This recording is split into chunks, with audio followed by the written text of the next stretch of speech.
இப்போ எத்தனை படத்தில் நடிக்கிறீங்க? எத்தனை படத்துல கதாநாயகன் நடிக்கிறீங்க? கதாநாயகனை ஆக்குனது வெற்றிமாறன் தான். அந்த புட்டேஜ் எல்லாம் எனக்கு கொடுங்க. அவர் வேற எங்கேயாவது போட்டாருன்னா அது ஒரு நல்ல பிரைஸ் கிடைக்கும். பிரைஸ்னா பிரைஸ் பிரைஸ்.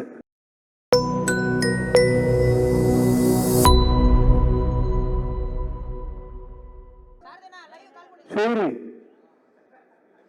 என்ன கைதுக்க காணும்?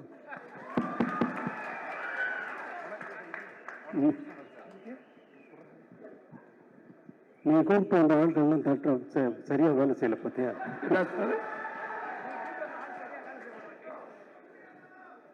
சார் எல்லாமே அன்பு தம்பிகள் தான் சார், அன்னைகள் தான் சார். அப்போ உன் பேரை சொன்னோன்னு ஏன் கை கட்டில விசில் அடிக்கல? இல்லைங்க சார், அது நீங்க பேசுறப்ப குறுக்கிட கூடாதுக்காக அமைதியா இருக்காங்க சார். இப்போ எத்தனை படத்தில் நடிக்கிறீங்க? எத்தனை படத்துல கதாநாயகன் நடிக்கிறீங்க? சார் இப்போ 3 படத்துல அடுத்து முடிச்சிருக்கீங்க சார். எத்தனை படத்துல கதாநாயகனா நடிச்சுக்கிட்டு இருக்கீங்கன்னு கேட்கிறேன். கதையின் நாயகனா அடுத்து 2 படத்துல நடிக்க போறீங்க சார். 2 படத்துல நடிக்க போறீங்க. கதாநாயகனை ஆக்குனது வெற்றிமாறன் தான். காமெடி தானே நடிச்சாங்க.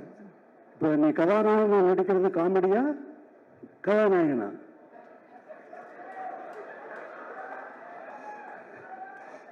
சும்மா சார் இதுவும் பதிவு தான் சார், வாழ்நாள் மறக்க முடியாத பதிவு தான் சார். இப்போ எல்லா படத்தினுடைய ஆடியோ ரிலீஸ் மாதிரி இந்த படத்தினுடைய நடக்கல. சும்மா ஒரு பேரை சொன்னோடனே நிறைய கை தட்டுவாங்கன்னு நான் இது முதல்ல நான் வந்தவொடனே எனக்கு கை தட்டுவாங்கன்னு பார்த்தேன் பட்னில். சரி சூரி பேரை சொல்லிடலாம், அதனால கை தட்டுவாங்க, இன்னும் கை தட்டுவாங்களான்னு நினச்சி சொன்னால் கை தட்டலை. அதனால தான் ஒன்று கூப்பிட்டு சார் நீங்க இருக்கேன்றாங்களே சார். சார் எனக்கு எவ்வளவு எங்கிருந்து வந்து எனக்கு உங்கள்கிட்ட ஒர்க் பண்றப்ப இவ்வளவு ஒரு பாக்கியம் கிடைச்சி இவ்வளவு பரவாயில்ல சந்தோஷமா இருக்கணும். என் கிளாஸ் அத்தனை பேர் இருக்காங்க, அதனால அவங்களுக்கு அதே சந்தோஷம் தாங்க சார். உங்ககிட்ட நான் ஒர்க் பண்றது இல்லை. ரொம்ப நன்றி சார். நன்றி நன்றி, தேங்க்யூ சார். இப்போ எல்லா படத்தினுடைய ஆடியோ ரிலீஸ் ஃபங்க்ஷன் மாதிரி இங்கே நடக்கலை. வெற்றிமாறன் விடுதலை பற்றி நல்லா எப்படிலாம் என்ன பண்ணிட்டு இருக்காரு, எவ்வளோ கஷ்டப்பட்டு ஒர்க் பண்ணுறாரு அப்படிங்கிறது எனக்கு ரொம்ப நல்லா தெரியும். எவ்வளவு டைம் எடுத்தாலும் ஒரு ஒரு கற்பனையை உருவாக்குறதுங்கிறது. இப்போ நான் ஒரு பாட்டு போடுறேன்னா அந்த பாட்டு அதுக்கு முன்னாடி அங்கே இல்லை. இப்போ ஜனனி ஜனனின்னு ஒரு பாட்டு போடுறேன்னா அந்த பாட்டு அதுக்கு முன்னாடி அங்கே இருந்ததா? எப்படி வந்தது? அதே போலதான் ஒரு படம் உருவாக்குறதும். வரேன் இங்க வா சார். இதுக்கு எனக்கு எந்த சம்பந்தம் இல்லை சார். நீங்க ஆடு கூட்டு வரலையா? பாருங்க சார், பேசும்போது சொல்லிட்டாங்க சார், காலில் தொந்தரவுக்கு மன்னிக்கும் சார். ஏன் மேல போகாதீங்க சார். இல்லை நீங்க 2 பேர் பேரை சொன்னாலே ஆடியன்ஸ் வந்து அவ்வளோ தூரம் ஆடியன்ஸ் நீங்க அவ்வளோ தூரம் கவர்ந்து வச்சிருக்கீங்களா இல்லை நிஜமா கூட்டம் வந்தீங்களான்னு தெரியல.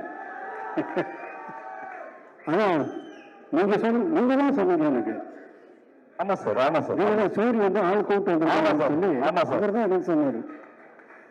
இங்க இது விடுங்க.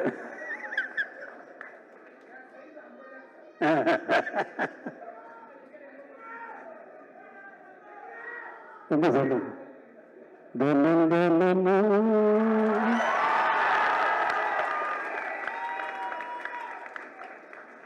ஏன் நினைப்பு வளைக்கிறது என்ன துளைக்கிறது. ஏண்டா இந்த உலகத்துல வந்து பிறந்தவங்கன்னு தினமும் ஏன் நினைப்பு என்னையே வளைக்குதே என்னையே துளைக்குதேன்னு நான் பாடுறேன். அவ்வளவுதான். அதை வந்து தினமும் ஓன் நினைப்புன்னு கதாநாயகி போட்டாச்சு. அதை பாடுறதுக்கு சஞ்சய் சுப்பிரமணியன் அவர்களை வச்சு நான் பாட்டை எடுத்துட்டேன். எடுத்துனதுக்கு அப்புறமா வந்து ஒரு வெற்றிமாறன் வந்து இல்லை சார் உங்கள் வாய்ஸ் வேணும்னாரு.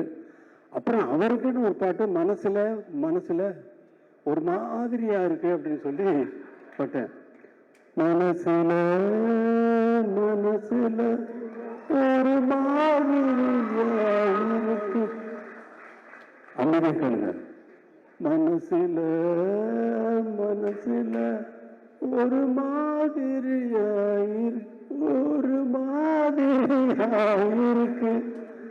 அப்படின்னு அவரை பாட வைக்கிறதுக்கு அவர் சொல்லி அவர் எவ்வளவு பெரிய ஆள் தெரியுமா? அவர் கர்நாடக மியூசிக்ல ரொம்ப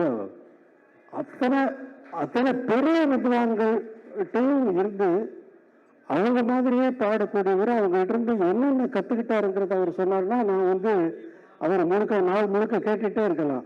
அப்படிப்பட்ட ஒரு சங்கீத வித்வான் அவரை கூப்பிட்டு சினிமாவில் பாட வச்சுட்டேன். இங்க கூப்பிட்டு இழுத்து பிடிச்சி இங்க வந்து பாடுங்கன்னு சொல்லி அவர் ரொம்ப நன்றி சஞ்சய் சுப்பிரமணியம். அதே மாதிரியா வேற என்ன பேசுறதுன்னு தெரியல. இந்த விடுதலை உங்களை மாதிரியே நான் ரொம்ப ஆவலோடு எதிர்பார்த்துக்கிட்டு இருக்கேன். ஏன்னா நான் தான் முதல்ல பார்ப்பேன். எனக்கு அப்புறம் தான் நீங்க தான் பார்க்க முடியும். நான் தானே முதல் ரசிகன். எனக்கு தானே முதல்ல போட்டு காட்டுறீங்க. இப்ப நீங்களே பார்க்கறதுக்காக படம் எடுக்கிறீங்க இல்ல, எல்லாரும் பார்க்கறதுக்கு தான் படம் எடுத்திருக்காரு. இந்த படத்தை ரொம்ப ஆவலோடு எதிர்பார்த்துக்கேன். எல்லாரும் எதிர்பார்க்கிறது ஃபர்ஸ்ட் பார்ட் நினைச்சுக்கிட்டு செகண்ட் பார்ட்ல இப்படித்தான் வரும்னு எதிர்பார்க்காதீங்க. அவர் வேற ரூட்ல டிராவல் பண்றாரு. அதை நான் ஒரு மாதிரி இமேஜின் பண்ணிட்டு நான் என்னென்னமோ பேசிக்கிட்டு இருந்தேன் அவரோட ரொம்ப. இப்போ ஆனா அதெல்லாம் மீறி ஒரு நல்ல ஒரு வெற்றி படமா இதை ஆக்கணும்.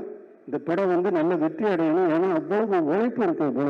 இவ்வளவு பேர் நல்லா உழைச்சிருக்காங்க.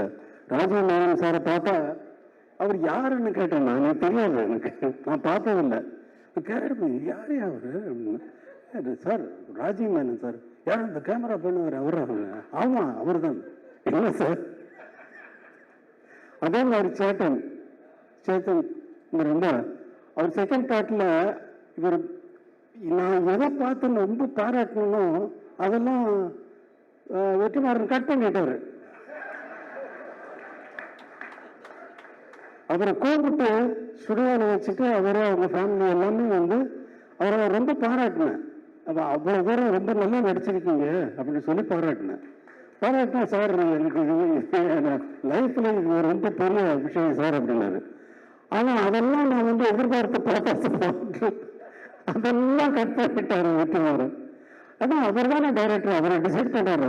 அவர் டிசைட் பண்றதுதான் நம்ம படமா பார்க்கிறோம். இந்த ஒரு படத்தை உருவாக்குறது ரொம்ப கஷ்டமான விஷயம். ஒரு டூனை உருவாக்குறது அதே போல. டூன் எனக்கு எப்பொழுதுமே என்ன இருக்குன்னா, ஒரு டைரக்டர் ஒரு படம் ஒர்க் பண்றேன்னா மைண்டு உள்ள ஒரு சிச்சுவேஷன் சொன்னாங்கன்னா உள்ள பிளாங்க் ஆயிடும், எம்டியா இருக்கும், ஒரு கற்பனையும் இருக்காது. ஆரம்பிச்சாச்சுன்னா அது பாட்டுக்கு வந்துகிட்டே இருக்கும். ஒரு டைரக்டர் ஒரு படம் நான் தெலுங்குல ஒர்க் பண்றேன். அந்த படத்துக்கு அந்த கதை சொன்ன உடனே இந்த படத்துக்கு சார் நான் ஒரு ஆகாயத்துல ஒரு புள்ளி வைக்கணும் அப்படின்னு என்னுடைய எண்ணம். அதாவது இசையில ஆகாயத்துல எப்படி புள்ளி வைப்பீங்க? அதே மாதிரி இந்த படத்தினுடைய இசை ஆகாயத்துல புள்ளி வச்ச மாதிரி இருக்கணும்னு நினைச்சுக்கிட்டு போறேன் கம்போசிங்க்கு. அவர் அவங்க எல்லாம் பாட்டெல்லாம் எழுதிட்டு வந்துட்டாங்க ஃபுல்லா கம்ப்ளீட்டா. அப்படியே தூக்கி வச்சுட்டு அவங்க போட்ட அவங்க எழுதிட்டு வந்த பாட்டெல்லாம் வரிசையாக டியூன் பண்ண ஆரம்பிச்சேன். அந்த மாதிரி ஒரு படம் பண்ணேன். இது எக்ஸ்பீரியன்ஸ், என்னுடைய எக்ஸ்பீரியன்ஸ். என்னுடைய எதிர்பார்ப்புக்கு தகுந்த மாதிரி படங்கள் அமையிறது வேற. ஆனா அவங்களுடைய எதிர்பார்ப்புக்கு நான் கொடுக்கறது வேற. எனக்கு அது ஒரு வேலையே இல்லை. இவங்களுடைய எதிர்பார்ப்புக்கு என்ன ஆகாயத்துல புள்ளி வச்சிருக்க சார் நான் சொல்ல முடியும் வெற்றிமாறன். அவர் சொல்றதெல்லாம் கேட்டுட்டு அப்படியே வாட்சிடணும். அது பாட்டுக்கு அவர் ஃபுல்லா ரெக்கார்ட் பண்றாரு. ஃபுல்லா நான் திடீர்னு பார்த்துட்டு எங்கேயோ திரும்பிட்டு பாடிட்டு பார்த்தா இவர் இப்படி இந்த பக்கம் இப்படி பிடிச்சி என்ன வெற்றிமாறன் ரெக்கார்ட் பண்ணிட்டு இருக்கீங்களா? அந்த புட்டேஜ் எல்லாம் எனக்கு கொடுங்க. அவர் வேற எங்கேயாவது போட்டாருன்னா அது ஒரு நல்ல பிரைஸ் கிடைக்கும்.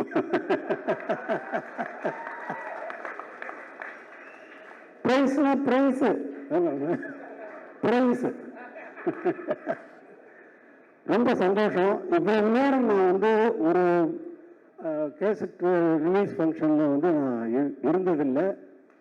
எந்த ஃபங்க்ஷனுக்கு நான் போகிறதும் இல்லை. முதல் முறையாக எல்லாரும் பேசுகிறதையும் அவர் கேட்டார், வெற்றிமாறன் சார் நீங்கள் முதலே பேசிட்டு நீங்கள் போயிடுங்க அப்படின்னாரு. இல்லை நான் இருக்கேன் அப்படின்னு சொன்னேன். அதே மாதிரி எல்லாரும் பேசுகிறதையும் கேட்கறதுக்கு எனக்கு ஒரு சந்தர்ப்பம் இது வந்து இறைவன் ஏற்படுத்தி கொடுத்துருக்கோம். தம்பி வாழ்க. உன்னை பற்றி அவர் சொன்னார், சொல்லிட்டு இருந்தார் விஜய் சேதுபதி. ரொம்ப அப்பாவை கேட்டேன்னு சொல்லு. ரொம்ப